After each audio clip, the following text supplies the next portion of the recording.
Hello, this is Angelia, and you are watching or listening to the podcast Why You Do What You Do. The podcast that talks about human development and psychology to try and help you maybe figure out a little bit more about why you do what you do. And last time we were talking about changing time use and changing relationships.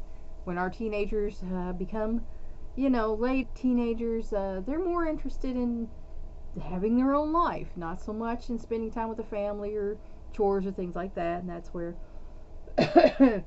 some arguments can come into play, and we're going to take up on that again. Ethnic and cultural variations in time use tell us much about how culture affects psychosocial development.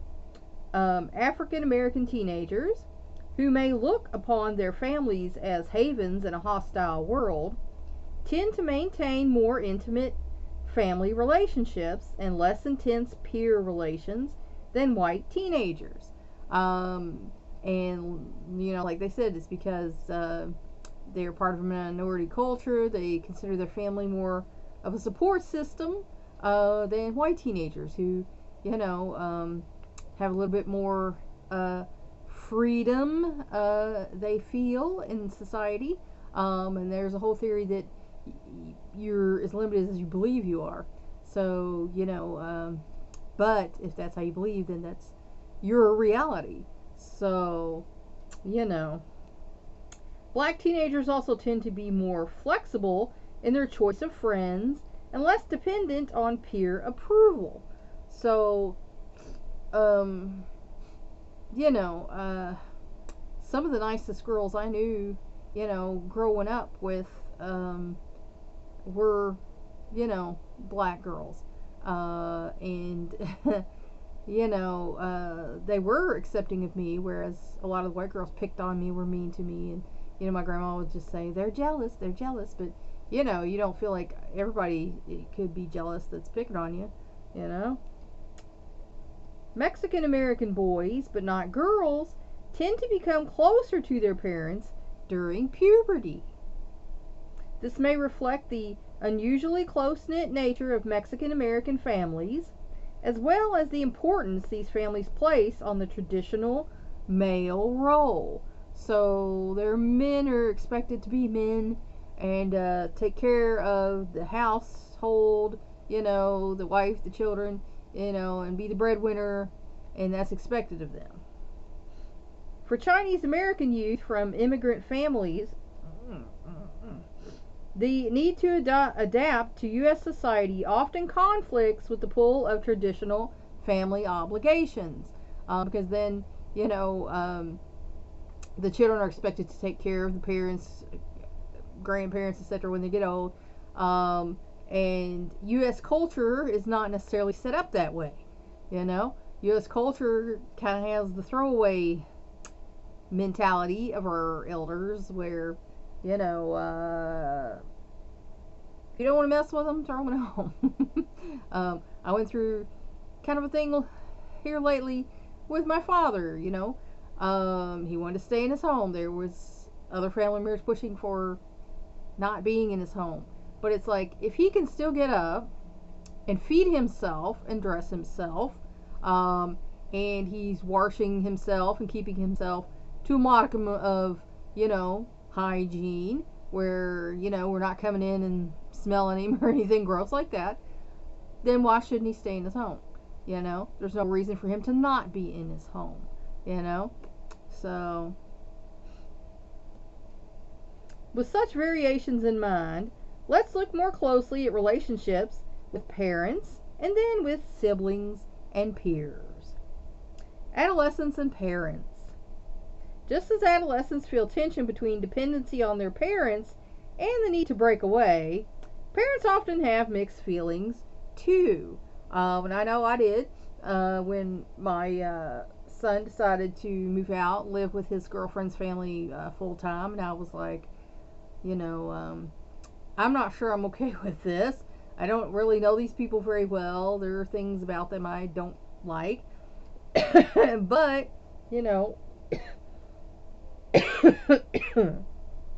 they're willing to let him live with them. So, I have to kind of let go. And then my other son, is living with his girlfriend and her mother. There was a bad boyfriend that was hanging around the mother and everything, and he was trying to help keep that at bay. But as a parent, I'm like, no, those are my babies. I don't want them to leave. Those are my babies. They want their children to be independent, yet they find it hard to let go. Parents have to walk a fine line between giving adolescents enough independence and protecting them from immature lapses in judgment, because they do have those. They might think they're grown. The law says they might be grown at 18, but they're still not grown all the way. They don't know everything that you know. They haven't had the life experience that you've had. So, there's going to be some immature lapses in judgment where they're impulsive, or they just decide, this is what I want to do, and don't think it through. And then you kind of have to come behind them and clean up the mess, as the saying goes. Excuse me. These tensions often lead to family conflict, and parenting styles can influence its shape and outcome. Because, they talked about the authoritarian parents would be very punitive, and the authoritative parents would, sit them down and talk to them, explain to them why this was a bad choice, and now they're going to have to face these consequences for this bad choice. And the permissive parents might just say, well, whatever, you got to figure it out on your own. Also, as with younger children, parents' life situation, their work and marital and socioeconomic status affects their relationships with their teenage children. Because, like I say, if you have a good socioeconomic status, then you're going to be in a better place and better able to deal with your teenagers. Conversation, autonomy, and conflict. The character of family interactions changes during the teenage years. Of course it does, because these young folks are growing up. They're wanting to flex their wings, spread their wings, fly a little bit, make decisions on their own. And of course, as adults, we know, excuse me, man, my allergies been acting up. They're not quite there yet, but in their minds, they are. So we have to kind of balance between letting them fly, and then stepping in and saying, hey, you're making a big mistake here. This is what could happen. I've seen these things before, and, because we want to protect them, but don't overprotect them, because then they don't learn anything on their own. Adolescents and their parents may spend less time than before watching television together, but just as much, and among girls more, in one-on-one conversations. And I remember, I was a much older adult, in my 30s, before my parents would even speak to me like I was an adult, and we could have an actual conversation. So that's just how they were. And I'm sure that there are other families who, that's the thing. And I know in my husband's family, they're still not treated as adults. They're in their 60s, and their mother still treats them like they're, little kids and need to do exactly what she's telling them to do. And she gets mad, and fusses and yells and cusses and things, when they don't do it. And, that's a shame, but there are families like that out there. As adolescents grow older, they increasingly see themselves as taking the lead in these discussions, and their feelings about contact with parents become more positive, because you see, oh my goodness, that your parents are people, and that, you can look back and say, well, when I was a kid and this is all, but you can see that, they might have been overwhelmed. They might have not had the best upbringing themselves, and were ill prepared to be parents. And of course, prior to my generation, I don't think there were any people offering parenting classes, so they probably just did what they thought was right and the best they could, but they were ill equipped for the job maybe. So as they gain autonomy and develop more mature family relationships, adolescents continue to look to parents for comfort, and that's if your parents are comforting. Some parents are not, and that's just a shame, but we can have friends and other family members who are there for that. Support, again, not all parents are supportive, but you can have other family members and friends who are that for you. And advice, again, sometimes if you ask some parents advice, you're going to get advice that you don't really want to hear, and it's probably not good advice. So again, when you're doing that, you need to choose carefully, and you need to be able to be there for your children. Your children are going to need comfort and support and advice, and you need to be there for them without making it a lecture or a put down or whatever. Be there for them so that they can navigate the world.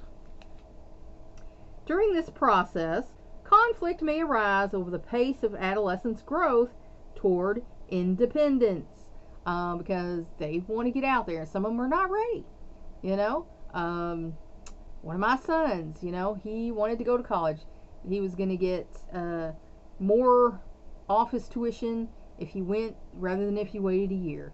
I felt like he was not there yet. I felt like he was not mature enough, and I was like, wait a year.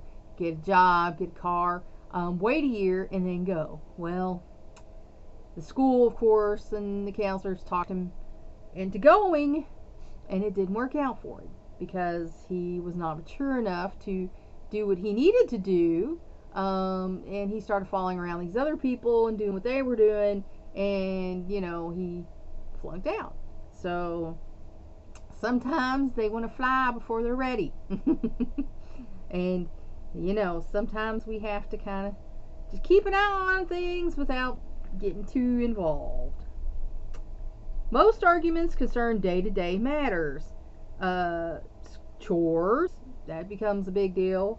My goodness, I'm so itchy. Oh, at least I'm not sneezing. Because once they get out, they don't want to do chores. They're like, oh, well, I got a life, I got a job, I got to do this and that. And it's like, yeah, you still live in this house, so yeah, you're going to do your chores.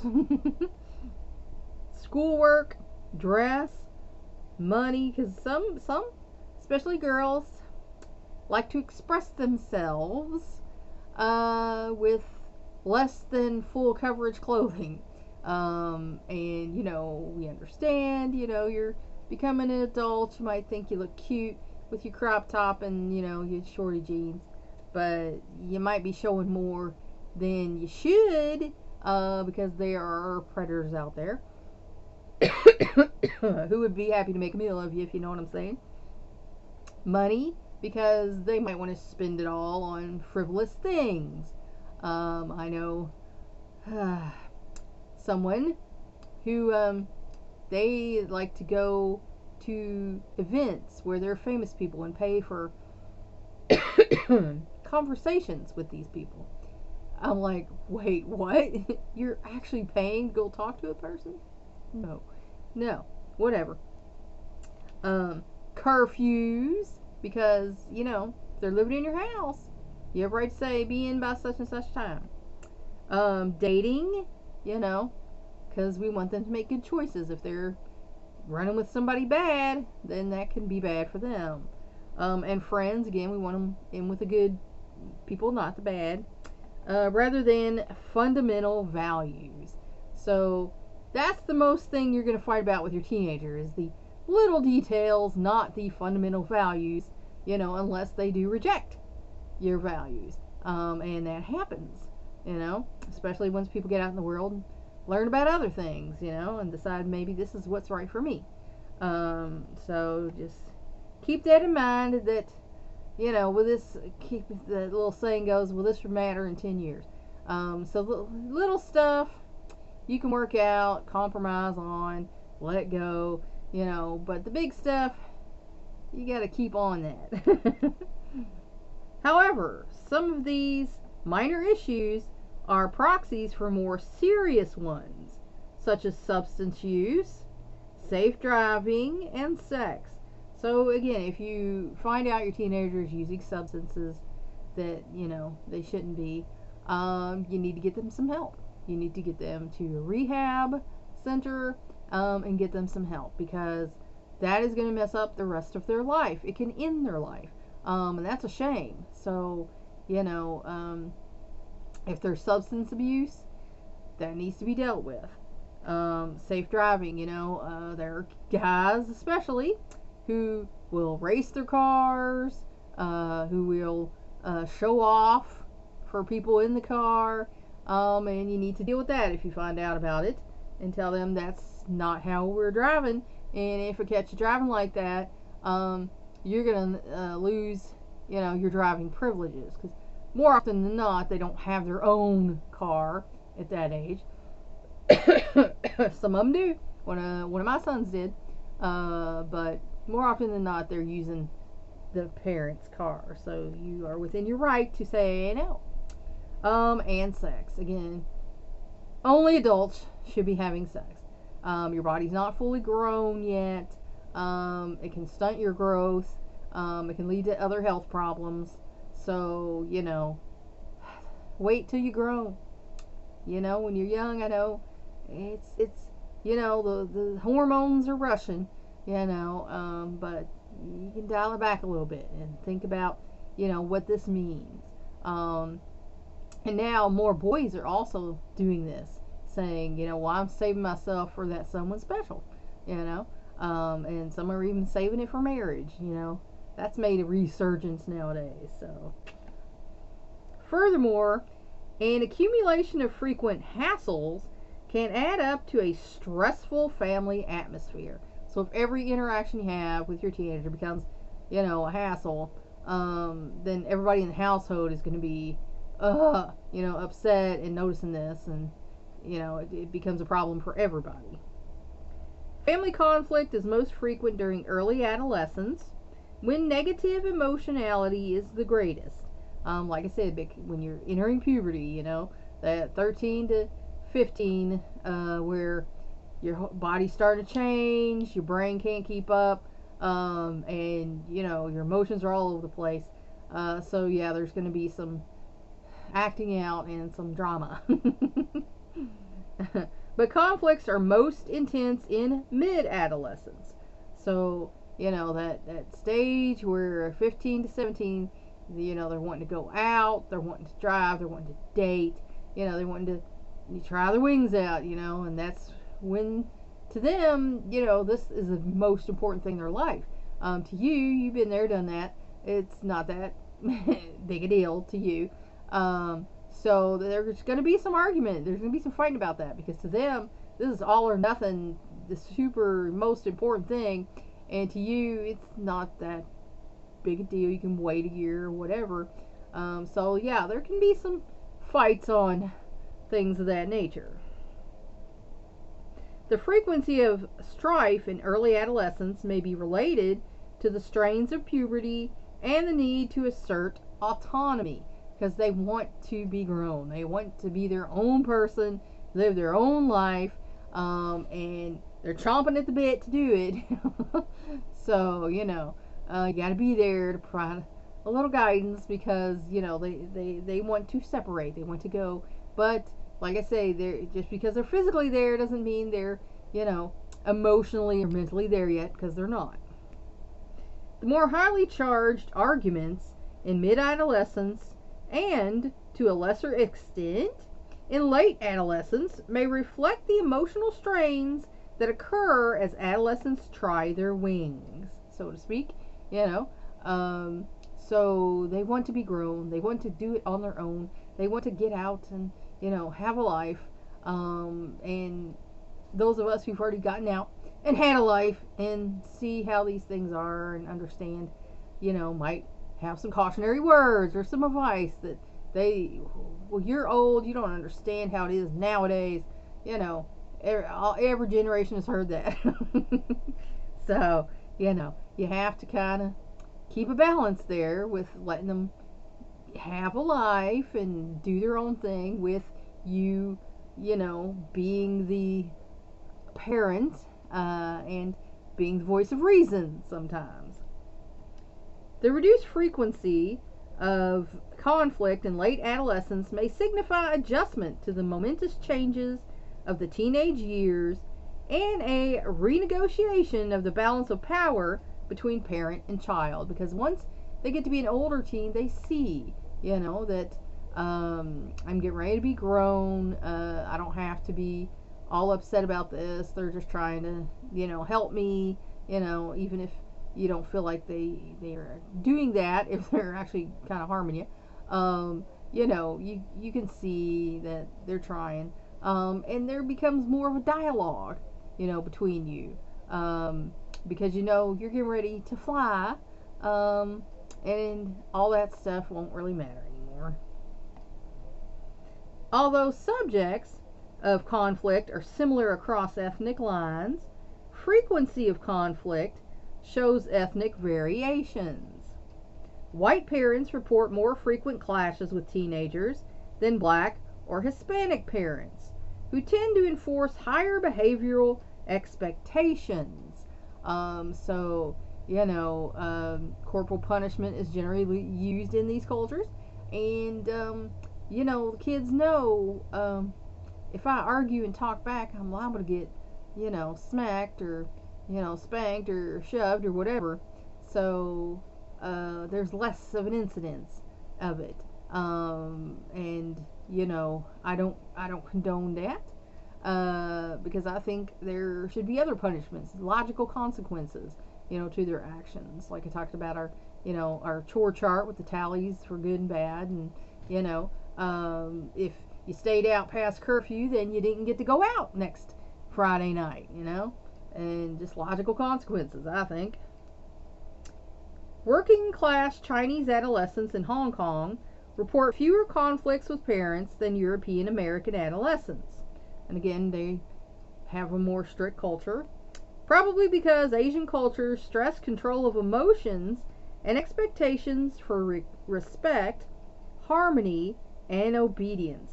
So, over there, you're looked at as like a cuckoo person if you lose control of your emotions and stuff. That's not accepted there. You're supposed to be cool, calm, and collected all the time. You're supposed to get along with people and do what your parents ask you to do. They figure when you're grown, you can do your own thing. So, until then, do it my way. And that's not necessarily good either, but that's how it is. However, by late adolescence, Asian American youngsters experience more family conflict, and their perception of their parents' warmth and understanding do not seem to improve as much as European American families. So, by the parents having that much control, when the adolescent gets out, then that's, they were like, hey, you treated me like crap, and, this problem and that, I don't want to deal with you and stuff. So, again, it boils down to parenting styles. Authoritarian parents, that's not the way to go. Permissive parents, not the way to go. Authoritative, where you talk to the child, reason with the child, you explain to them, and there are logical consequences. There are rewards, there are punishments. That's the way, because your job is to raise this child, and teaching them is the best way to do it. By college age, when many European American young people have already renegotiated their relationships with parents, Asian American parents and adolescents often are struggling over control of the young person's friends, activities, and private life. So, those parents are still meddling, as the saying goes. Trying to pick out their friends and what they're doing, and what they're going to do with their life. And of course, no one really likes to deal with that, so there's going to be some conflict. Conflict in both cultures is more likely to with mothers than with fathers. And perhaps that's because most mothers are more closely involved with their children in the day-to-day issues that may excite conflict. And that's true. I know, because mom's usually the one they're talking to and telling things. Dad's usually not the person they go to first. Dads are usually the disciplinarian, where when mom's had enough, she's like, Dad, you know. Excuse me. mm. Regardless of ethnicity, the level of family discord seems to hinge primarily on adolescents' personalities and on their parents' treatment of them. So everyone's different. Some children are just more reactive, more emotional. And also, some parents are not the best parents going, let's face that. And if your parents did not treat you very well, of course, you're not going to be super interested in being, seriously involved as buddies or friends or whatever as adults with them, as if they had been, decent to you. These factors may explain why disagreements in some families tend to blow over, whereas in other families they escalate into major confrontations. And you see this, sometimes on TV, on videos, and, I call it trash TV, where, families are fighting, and, it comes down to blows and crazy stuff like that. And it's just like, wow, they were a very dysfunctional family that never got any help, and now look at all this drama. Crazy, crazy. In a study of 335 two-parent rural Midwestern families with teenagers, conflict declined in warm, supportive families during early to middle adolescence, but worsened in a hostile, coercive, or critical family atmosphere. So, again, if the family is a good place, a warm, supportive, loving place, kids are going to have an easier time of it, versus the critical, demanding, not so nice parents. The kids are going to have a harder time because, they're not stupid and they realize what's going on.